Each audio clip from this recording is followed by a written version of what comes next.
Chandigarh mayor पोल हमेशा सुर्खियों में रहे हैं। इस बार कार्यकाल चंडीगढ़ मेयर हमारे साथ मौजूद हैं, हरप्रीत बाबला, उनका कार्यकाल खत्म हो रहा है। लेकिन मैम, उपलब्धियां गिनाई हैं आपने, लेकिन एक बात ये भी है कि जो स्पेसिंग है और खास तौर पे ट्रायंगुलर फाइट इस बार जो देखने को मिल रहा है, क्या लग रहा है आपको?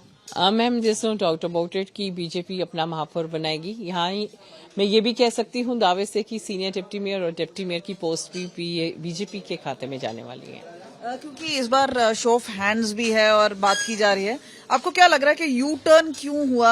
आम आदमी पार्टी और कांग्रेस का गठबंधन क्यों नहीं हो पाया? पिछले हफ्ते तो मुझे लग रहा था कि इनका 100% गठबंधन होने जा रहा है। इनकी आपस में इतनी बिकरिंग्स हो चुकी थी, इतनी मिसअंडरस्टैंडिंग्स चल रही थी, क्योंकि आप वाले कहते हैं हमें आपका सहयोग नहीं चाहिए, कांग्रेस वाले कहते हैं हमने देना है। और कुछ मुझे लगता है कि कांग्रेस के पार्षद भी इसके खिलाफ थे। वो नहीं चाहते थे कि हमने अगले 8 महीने के बाद 9 महीने के बाद इलेक्शंस में जाना है 2026 में, तो हम इनके साथ मिलकर कैसे लड़ सकते हैं। तो पंजाब की इलेक्शंस आड़े आ गई।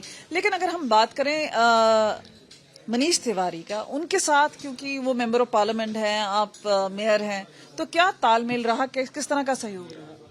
तालमेल ठीक रहा जी, ऐसे कुछ नहीं था। I was busy with my work. I think वो अपने जो भी काम उनके तरीके के थे वो उनमें बिजी रहे, तो ठीक था तालमेल। जब ever we met we were very courteous to each other, and I think he is trying his best, I was trying my best, so that's what I can say. But आप, जैसे आपने press conference में भी बोला, हाँ, मतलब वो थोड़ा सा उनकी, जैसे नगर निगम में मुझे नहीं दिखाई दिए, किसी भी मीटिंग में नहीं आई।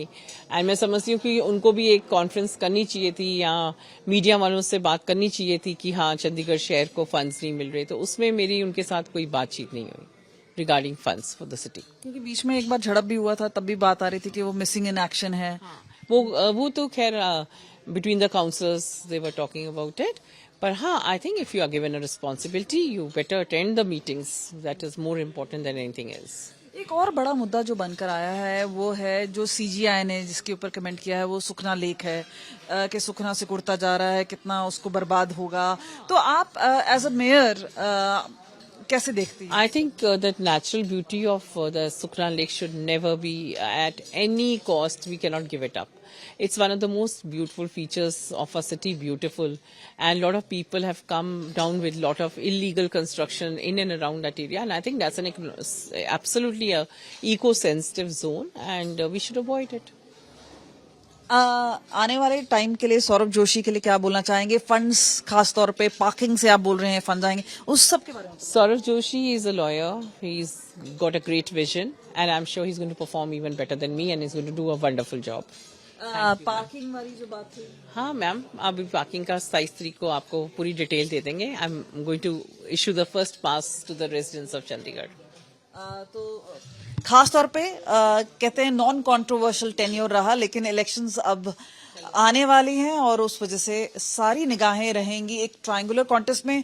आंकड़ों की बात करें तो बीजेपी के लिए ये एक केक वॉक सा रहेगा, क्योंकि अगर हम बात करें पार्षद, 2 पार्षद हैं वो पहले जा चुके हैं, फिर आम आदमी पार्टी से एक और रेबेल है जो कि खड़ा हो रहा है। उसी बीच में अगर हम बात करें, कांग्रेस के पास नंबर्स ही नहीं है, क्योंकि 6 उनके पास है और 1 मेंबर ऑफ पार्लियामेंट है। तो ऐसे अलग थलग पड़ने से, अलायंस ना होने से इसका सीधा फायदा भाजपा को होगा। और पहले 2025 में जैसे हमने देखा कि मेयर और जो वो बीजेपी का था और डिप्टी और senior deputy mayor Congress party का, तो पर इस बार ऐसा लग रहा है कि एकदम वन साइडेड फाइट रहेगी और तीनों सीटें भाजपा को आराम से जीती जानी चाहिए। कैमरा पर्सन अमन के साथ कमलजीत संधू, चंडीगढ़ आज तक।